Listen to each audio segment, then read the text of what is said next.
Abram suas Bíblias em 1 Samuel, capítulo 17. Agora, quando Deus colocou em meu coração para fazer isso, eu não tinha ideia. E eu quero que você entenda que isso é verdade. Eu não tinha ideia de que nós iríamos fazer as inscrições das reuniões dos grupos de vida no saguão hoje.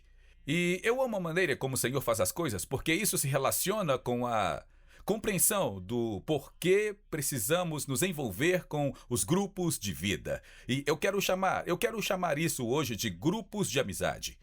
Porque não se trata só de se reunir e estudar a Bíblia e tudo mais, tudo isso faz parte. Mas a coisa mais importante é fazer amigos no reino de Deus. Agora, eu sei que muitas pessoas dizem isso, e nós homens dizemos isso, tudo que eu preciso é de mim e Deus. E não é verdade. Nós precisamos um do outro e essa amizade que vem junto disso. Sabe, a maioria de vocês conhece a história, mas já faz algumas 6, 7 ou 8 semanas atrás, talvez mais, que os médicos em Dallas disseram para Tiz voltar para casa e morrer. A Tiz estava lá, eu estava lá, a Katie estava lá, a Ena estava lá, e a Tiz não estava se sentindo bem. Eles fizeram alguns testes novamente e ele disse, bem, é assim mesmo quando você está morrendo com câncer de ovário. E nós dissemos, o que nós fazemos? Ele disse, vá para casa e esperem a morte. É isso que eles disseram. E ele disse, nós vamos te colocar nesta quimioterapia. E eu disse, bem, a quimioterapia vai funcionar? E ele disse, não. E eu disse, quanto tempo ela vai ficar com isso? E ele disse, até que ela não aguente mais. Ou que ela morra. E então nós estávamos saindo e aquele disse, mãe, eu acho que vamos te colocar na quimioterapia e eu acho que você só vai ter que tomar umas 3 vezes e então Deus vai te trazer outra coisa. E essa quimioterapia foi muito difícil e longa, e para encurtar a história, a maioria de vocês sabem disso, a Tiz não comia há 7 semanas e ela era só pele e ossos. E eu me lembro de que ela estava sentada lá assistindo TV e ela disse, eu vou para a cama. Eram 7 horas da noite, ela estava indo para a cama. E se alguns de vocês vissem a Tiz naquela hora, você nem reconheceria que era ela, nem saberia que era ela. E então eu disse, tudo bem. E ela disse, eu não consigo sair da minha cadeira, eu não consigo me levantar. Então ela não tinha forças para se levantar. E então eu estava lá ajudando no corredor e ela disse, eu não posso mais fazer isso. Eu não consigo mais fazer isso. E eu disse, sabe, você não precisa fazer nada. Você só precisa se concentrar em descansar. E eu disse, Deus vai cuidar disso. Deus vai trazer outra coisa para você não precisar mais fazer isso. A quimioterapia está deixando tão doente que ela não consegue comer, não podia. Ela está só pele e ossos. E eu disse, ele vai resolver. Deus está nisto. Você não precisa mais nem pensar sobre isso. Nós vamos cuidar de tudo. E eu a coloquei na cama e ainda estava claro. Então eu desci até o nosso celeiro e me sentindo muito mal. E Deus falou através das Escrituras para mim. Ele disse, Satanás disse, na verdade foi o anticristo que disse, eu vou exaurir os santos do Deus Altíssimo, eu vou desgastá-los, eu vou exauri-los. E eu vou falar uma coisinha política aqui, e isso é o que o anticristo disse. Se você pensar sobre o que eles vêm fazendo ao Trump nos últimos 10 anos, tentando desgastá-lo, essa é a estratégia do anticristo. Mas era com a Tiz, ela disse, eu não posso mais fazer isso. Ela não podia, ela não conseguia se levantar da cama sozinha, ela não conseguia se levantar da cadeira sozinha. E naquele momento, naquela noite e no dia seguinte, uma das minhas filhas, alguém da nossa família da televisão, enviou uma mensagem para um dos meus membros da minha família e disseram, diga à sua mãe que eu estava orando e eu a vi como Moisés e ela estava combatendo o combate. Mas ela estava tão cansada que ela não conseguia mais levantar as mãos. E diga à sua mãe que nós levantaremos as mãos dela para ela. E então tudo isso estava acontecendo. E deixe-me dizer algo. Eu me lembro da Tiz dizer que ela iria deitar na cama à noite e que ela sabia que estava morrendo. Ela sabia que estava morrendo. Ela não comia há 7 semanas e essa é uma ilustração terrível, mas ela parecia uma sobrevivente do Holocausto. O rosto dela, o corpo dela, ela estava só pele e ossos. E ela disse, eu me lembro dela orar e falava, Deus, você nunca me decepcionou. Mas eu só tenho mais alguns dias. E o hospital em Los Angeles disse que ela não tinha mais do que alguns dias de vida. E Deus poderia ter, ouça o que eu estou dizendo a você, Deus poderia ter apenas instalado os dedos e curado ela. Deus poderia ter acenado com a mão e o câncer teria desaparecido. Mas ele não fez isso. E com toda a honestidade, nós ainda estamos acreditando em Deus, mas nós estamos sem opções. No caminho da igreja para casa, Marvin e Sharon estavam assistindo a transmissão online. E o Marvin me ligou e disse, pastor, eu liguei para um amigo em Los Angeles, vocês conhecem a história. E ele disse, se a Tis quiser ir lá. E então, quando isso aconteceu, então eles salvaram a vida da Tis. Nós acabamos de voltar do Colorado. Tis estava subindo as montanhas e outras coisas, e caminhando e tudo mais. Mas ela estaria morta se eles não tivessem nos ligado. Agora, ouça o que eu estou dizendo. Ela estaria morta se o Marvin e a Sharon não tivessem ligado. Agora, Deus poderia ter feito isso, mas ele não fez. Ele usou um amigo para salvar uma vida. E eu comecei a pensar sobre isso quando eu estava pensando sobre esta mensagem. E eu pensei, pensem em quantos grandes homens e mulheres na Bíblia que foram líderes fenomenais no corpo de Cristo, no reino de Deus. Mas que se não fossem por um amigo, eles não teriam sido nada. E você pensa em Paulo e Timóteo, você pensa em Abraão e Ló, você pensa em Elias e Eliseu, você pensa em Paulo e Barnabé, sabe, todos falam de Paulo, o apóstolo. Paulo nunca teria feito nada se Barnabé não o tivesse encorajado. E é isso que eu quero que você veja nesta mensagem hoje, que nós não somos apenas nós e Deus. Deus nos fez como uma família, porque Ele quer que nós entendamos que sim, Deus é Deus Todo-Poderoso, mas que na maioria das vezes Ele usa pessoas para trazer a bênção dEle e nos fortalecer. Então, quando eu comecei a pensar sobre isso, eu comecei a pensar naquela música de Joe Cocker, eu sobrevivo com uma ajudinha dos meus amigos. E é isso que eu quero que você entenda. Não apenas venha à igreja e vá para o seu lugar. Faça amigos. Faça relacionamentos. Vá jantar fora, sabe? Em Flagstaff, quando eu fui salvo, toda semana após o culto, nós saíamos para jantar ou para comer um hambúrguer. Nós íamos a uma lanchonete para comer lanches ou nós fazíamos alguma coisa. E aqueles relacionamentos que eu tinha há 50 anos, quando eu fui salvo, eu ainda tenho muitos desses relacionamentos hoje. Eles ainda são amigos e eu não estaria aqui hoje se eu não recebesse uma ajudinha dos meus amigos. Então eu quero falar sobre amizade na Bíblia e eu quero falar sobre o que os estudiosos da Bíblia dizem que é provavelmente o maior sinal de amizade em toda a Bíblia, que era a amizade entre Davi e Jonatas. Leia comigo no 1 Samuel, capítulo 17. E vamos começar com o versículo 54. E Davi pegou a cabeça do filisteu. Agora, Davi tinha acabado de matar Golias. E Davi pegou a cabeça do filisteu e a levou para Jerusalém. E colocou a armadura dele em sua tenda. Agora, quando Saul viu Davi indo contra o filisteu, ele disse a Abner, comandante do exército: Abner, de quem esse jovem é filho? E Abner disse: como sua alma bem vive, ó rei, eu não sei. Davi era um ninguém.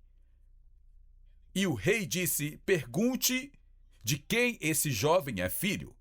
Então quando Davi voltou da matança dos filisteus, que por sinal foi um período de 40 meses, a partir do retorno da matança dos filisteus, Abner o tomou e o levou à presença de Saul, com a cabeça do filisteu na mão.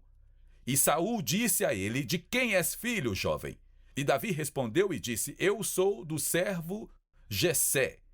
Eu sou filho do teu servo Jessé, o belemita. E foi assim, quando ele terminou de falar, que a alma de Jonatas foi unida à alma de Davi. E Jonatas o amou, como sua própria alma. E Saul levou naquele dia, e não mais o deixou ir para a casa de seu pai. Então Jonatas e Davi fizeram uma aliança. Agora, só a Bíblia diz que... Quantos dizem selaram? Selaram, tudo bem. A palavra real é essa, eles selaram uma aliança. Isso é significativo, saber que eles selaram uma aliança. Porque ele o amava como sua própria alma. E Jonatas tirou o manto que estava sobre ele e deu a Davi, com sua armadura, até sua espada, seu arco e seu cinto. Agora, eles estavam fazendo aliança, eu vou explicar isso. Então Davi saía para onde quer que Saul o enviasse e se comportava com sabedoria. E assim ele o enviou para os homens de guerra. E ele foi aceito ao lado de todo o povo e também no local dos servos de Saul, os oficiais de seu exército. Agora, aconteceu que quando eles estavam voltando para casa, quando Davi estava voltando da matança dos filisteus, as mulheres saíram de todas as cidades de Israel, cantando e dançando para encontrar o rei Saul, com pandeiros, com alegria e instrumentos musicais. E então as mulheres cantaram. Agora imagine isso, eles estavam voltando depois de uma longa guerra. E em cada cidade que eles passavam, as pessoas saíam comemorando a vitória do exército de Saul. Eles ficavam cantando, eles ficavam dançando e ficavam tocando instrumentos, mas ouça isso. E diziam, Saul matou seus milhares e Davi suas dezenas de milhares. Então ali estava o rei entrando e ele estava esperando uma grande fanfarra porque o exército dele havia derrotado o inimigo. E as pessoas saíam e você podia ver Saul de ego inflado. E o povo ficava cantando, Saul matou seus milhares. E ele ficava falando isso mesmo. Mas então eles falavam, Davi matou dezenas de milhares. E a Bíblia diz que Saul ficou zangado, que a música o desagradou. E ele disse, eles atribuíram a Davi dezenas de milhares. E a mim eles atribuíram apenas milhares. Agora, o que mais ele pode ter além do reino? Então, de repente, ele ficou com ciúmes de Davi, que trouxe essa vitória. Mas o que nós precisamos destacar é que Saul estava com ciúmes, mas Jonatas, que era o próximo na linha, não estava com ciúmes de Davi. E ele fez uma aliança com ele. Agora, todos nós conhecemos a história de Davi e Golias. Todos, até os não cristãos, conhecem a história de Davi e Golias. E que ele era um tremendo guerreiro. Davi foi e derrotou Golias quando ele era um menino com um estilingue. E nós conhecemos essa história, mas muitas pessoas não entendem que Jonatas também era um grande guerreiro. No início da história, Jonatas, só com a sua armadura, matou 20 filisteus. E isto virou a guerra para trazer a vitória para o rei Saul. E ainda assim, Jonatas e Davi se tornaram grandes amigos. E se não fosse por Jonatas, aqui está a coisa incrível. Se não fosse pela amizade de Jonatas, Davi nunca teria sido Davi. Ele nunca teria sido o rei Davi. E o Messias nunca seria capaz de vir da linhagem dele. E é por isso que é importante ter um amigo. Agora, veja o que eles eram diferentes. Jonatas era um príncipe, Davi era um pastor. Jonatas tinha cerca de 50 anos, Davi ainda não tinha 20. Jonatas cresceu em um palácio de luxo. Davi cresceu cuidando das ovelhas de Jessé.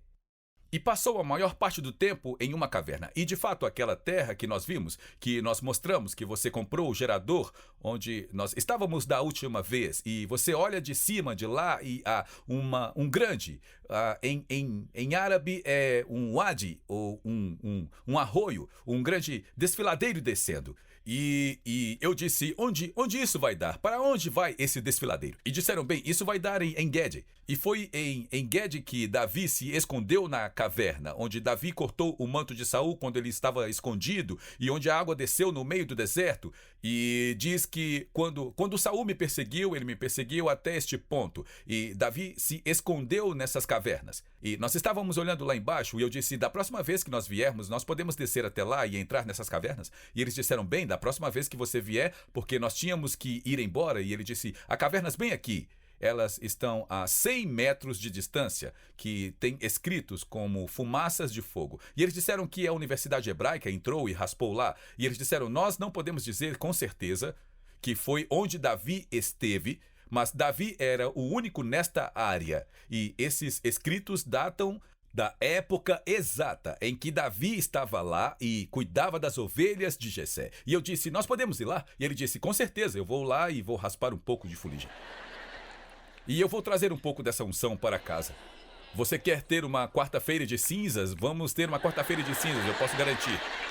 E então, pense nisso. Ali estava Jonatas, criado em um palácio. E Davi, criado nas cavernas, cuidando de ovelhas. E Jonatas era o mais velho dos filhos de Saul.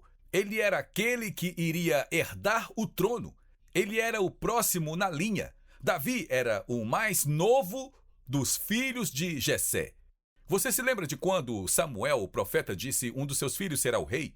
E então Jessé trouxe todos os filhos dele, e eles ficaram lá olhando para ele, e eles ficavam todos, sabe, todos eles se pareciam com Schwarzenegger, e Davi eu acho que parecia um pouco com Danny DeVito. E Samuel disse, não, nenhum desses serve, você não tem outro? Sim, eu tenho um que está com as minhas ovelhas, traga-o aqui, tragam-o aqui.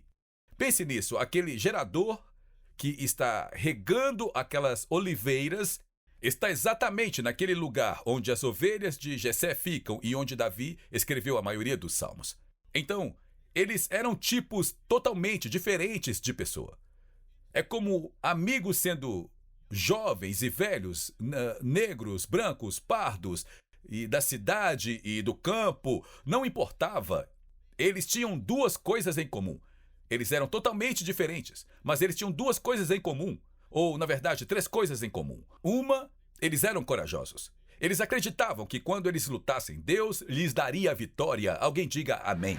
Você quer ter pessoas que sejam suas amigas, que te digam, sabe, não importa o que você esteja passando, eu estou com você e nós somos mais que vencedores em Cristo Jesus. Número 2, eles tinham grande fé em Deus. Não importava o quão grande fosse o gigante, este gigante iria cair. E número 3, eles amavam a Deus. Ambos amavam a Deus de todo o coração. Quando vocês têm isso, não importa se você é pardo ou negro, ou jovem ou velho, do campo da cidade, não importa. Quando você tem essas coisas em comum, vocês são fortes no Senhor, vocês confiam no Senhor, vocês amam ao Senhor, seus irmãos e irmãs no Senhor. Esses são os que você vai querer que estejam com você em tempos de dificuldades. Eles eram muito diferentes, mas de muitas maneiras eles eram muito iguais. Eles não apenas tinham uma amizade e eu me lembro, e eu não vou dizer quem é, mas dois gigantes no cristianismo. Dois gigantes no cristianismo. John conhece a história. E, bem, talvez eu possa dizer, o Benny Hinn, que estava abrindo no auge do ministério de Benny Hinn, abrindo seus estúdios na Califórnia, e eles me convidaram, ele me convidou para sair, o que era uma honra incrível. Isso foi há quantos anos, John? Há uns 30 anos. E, sabe, eu não estava na televisão, eu estava apenas começando a fazer as coisas e de alguma forma eu me encontrei dentro de um escritório com o pastor Benny Hinn e Paul Crouch. E eu pensando, meu Deus, o que eu estou fazendo aqui? E eles começaram a falar sobre a deslealdade de uma pessoa, e daquela pessoa, e mais essa pessoa, e sabe? E eu disse algo para ele, eu disse, eu posso te dizer algo? Eu disse, as pessoas na igreja, as pessoas nas ruas, sabem mais sobre a aliança do que muitas pessoas na igreja. Sobre lealdade umas com as outras. Sobre não se voltarem umas contra as outras. Sabe, eu me lembro de um grande líder me dizer uma vez, sabe o que é um grande líder? Um grande líder é alguém que ama alguém que não pode fazer nada por ele e nada para ele. Você apenas ama. E é isso que Jonatas e Davi tinham. Eles não tinham apenas uma amizade onde, sabe, tudo bem, eu vou ser seu amigo enquanto você puder me ajudar ou enquanto você puder fazer algo para mim. Não, eu vou ser seu amigo nos bons e maus momentos.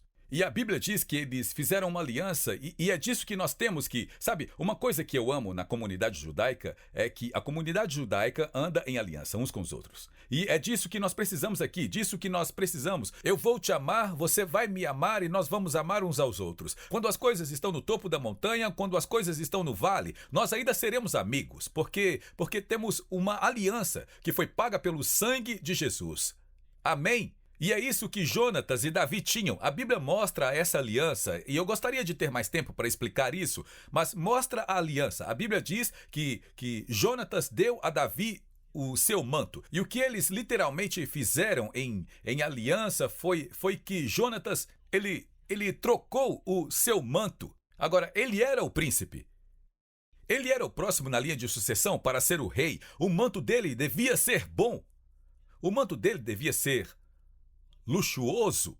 Davi era um menino pastor. O manto de Davi devia ser de trapos, devia ser fedorento. E ainda assim Jonatas sentiu o coração de Davi e ele disse, vamos trocar as vestes. E a troca de vestes é um símbolo de Jonatas dizendo a Davi. E eu não acho que Jonatas sabia que o profeta Samuel havia dito sobre Davi. Mas eu acho que quando Jonatas deu o manto a ele, ele disse, eu estou reconhecendo a realeza de Deus em sua vida. E sabe, isso precisa acontecer. Isto precisa acontecer quando temos uma aliança uns com os outros. Nós reconhecemos a mão de Deus é sobre você. Talvez você esteja passando por algo, talvez o seu casamento tenha chegado a um ponto, talvez os seus negócios tenham chegado a um ponto, talvez você esteja passando por algo. E não importa, nós ainda reconhecemos a realeza de Deus em sua vida através de Cristo Jesus. E isto faz sentido para você? Então, nesta troca de vestes, Jonatas estava dizendo, eu reconheço o que Deus está fazendo em sua vida. E eu vou falar disso bem rápido. Eles trocam a armadura, transmitindo, eu vou te proteger, eu vou lutar por você. E eles trocam a espada. Jonatas tinha uma espada, Davi tinha um estilingue. E isso é uma coisa legal que, sabe, que Jonatas disse, e aqui está a espada, e a espada é um sinal de autoridade nacional. E ele disse, eu vou te dar a minha espada, e eu estou reconhecendo a autoridade que Deus lhe deu. Davi deu um estilingue para ele. E ele estava dizendo, eu entendo, e eu quero que você entenda que eu estou aqui para te proteger e lutar por você. Ele deu a ele o seu cinto e eu gostaria de ter mais tempo para ensinar sobre isso, mas o cinto é um sinal de autoridade. Davi só tinha uma corda. Jonas tinha algo especial para que sempre que as pessoas vissem aquilo, elas saberiam quem ele era. E então ele estava dando aquilo a ele e ele disse, eu quero que as pessoas vejam você como realeza ou alguém com autoridade, assim como eles me veem. A sua autoridade é minha autoridade é sua autoridade. E ele deu a ele o seu arco, que representa o poder de uma nação. E nós podemos continuar e continuar. Mas é uma coisa incrível que quando eles fizeram essa aliança, isso significa mais do que ser um amigo de bons momentos. Nós somos amigos, não importa o que aconteça. Não importa o que você esteja passando. E mal sabia Jonatas que isso seria provado porque o seu próprio pai procuraria matar Davi. E Jonatas aparece para proteger Davi, porque ele viu a mão de Deus sobre Davi. Ouça o que ele diz em Isaías. Ele disse também que a justiça será um cinto em volta de seus quadris e de fidelidade, o cinto em volta de sua cintura. Eu sempre farei a Davi o que é justo. Eu sempre serei gentil, eu sempre te protegerei, eu sempre serei fiel a você, porque estamos fazendo uma aliança. E sabe, se você pensa nisso, quando Jesus disse, não mais te chamo de servo, mas agora eu te chamo de amigo. Ouça, eu sei que nunca vou cometer um erro como cristão, mas você vai. E mesmo se nós cometermos um erro, Jesus ainda é fiel, porque ele tem uma aliança conosco. Vamos lá, pessoal. Amém? Sabe, há uma grande coisa acontecendo em Dallas, com muitos pastores tendo problemas. E eu tenho certeza que você já deve ter ouvido falar.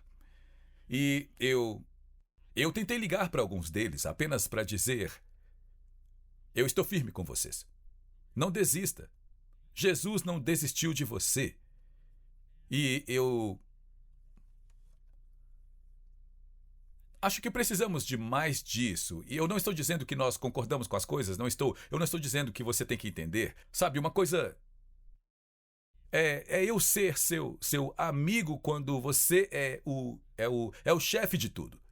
Mas outra coisa é eu ser seu amigo quando você está passando pelo Vale da Sombra da Morte. E eu acho que precisamos disso. Faz sentido para você? E eu acho que precisamos entender isso uns para os outros. Que Deus nunca nos deixará, Deus nunca nos abandonará. E nós precisamos ser esse tipo de amigos, de aliança, que ajudam uns aos outros. Como a Bíblia diz que um amigo é feito para tempos de adversidade. Um amigo é feito para o tempo de adversidade. Mas há mais uma coisa, e nós vimos todos os símbolos da aliança que Jonatas e Davi fizeram, o manto, a espada, o cinto, o arco e etc. Mas há mais um sinal de aliança, e aqui é onde eu iria fazer parte 2, mas eu vou passar por isso bem rápido. Mas é onde a Bíblia diz que eles não fizeram uma aliança, eles selaram uma aliança. Agora, o que você fazia naqueles dias para selar uma aliança? E é de onde nós obtemos o termo, a terminologia de ser o irmão de sangue. Quantos já ouviram falar de irmão de sangue? Eu não sei se você já fez isso quando você era criança, sabe? Você picava o dedo com o seu amigo e você selava com o sangue, sabe? Somos irmãos de sangue. O que isso simboliza é que eu estou conectado com você para sempre. E então, quando a Bíblia diz que eles selaram uma aliança, o que eles literalmente fizeram foi pegar uma faca e cortar a palma da mão, ou abrir a parte inferior da palma da mão, o que quer que fosse. E então eles pegavam as cinzas ou terra e colocavam naquela ferida, para que quando aquela ferida cicatrizasse, ela ficasse preta. Agora, a razão para isso é para que toda vez que você olhasse, e eu não sei se isso era verdade ou não, mas dizem que a sua mão, você olha para a sua mão centenas e centenas de vezes por dia. Você olha para a sua mão mais do que qualquer coisa. Você olha quando come, quando ora, quando você faz o que quer que seja. Mas dizem que a razão pela qual eles faziam isso é que, digamos que você estivesse viajando e você estivesse na estrada e que você estivesse sozinho e você visse 5 ou 6 homens vindo em sua direção e você não sabia se eles eram amigos ou inimigos, se eles iriam apenas passar ou se iriam roubar. Obrigado por se juntar a nós na transmissão de hoje com o pastor Larry Huck. O pastor Larry trouxe muitas revelações de mudança de vida para o corpo de Cristo, incluindo ensinamentos sobre quebra de maldições familiares e os 7 lugares em que Jesus derramou seu sangue. Mas talvez a revelação mais extraordinária seja seu ensinamento sobre a restauração das raízes judaicas do cristianismo e a permanência com Israel. Convidamos você a conhecer mais sobre o nosso ministério visitando nosso site em larryhuckbrasil.com e nosso canal no Larry Huck Brasil no YouTube. Oferecemos muitos recursos gratuitos em português que irão enriquecer sua caminhada com o Senhor e prepará-lo para viver uma vida vitoriosa e próspera. Você também pode contribuir com o nosso ministério em larryhuckbrasil.com. Sua oferta, seja grande ou pequena, abençoará Israel. Temos muitas ações especiais que estão literalmente salvando vidas e cumprindo a profecia bíblica do fim dos tempos, incluindo patrocinar Aliá, alimentar os sobreviventes do Holocausto, comprar ambulâncias e muito mais.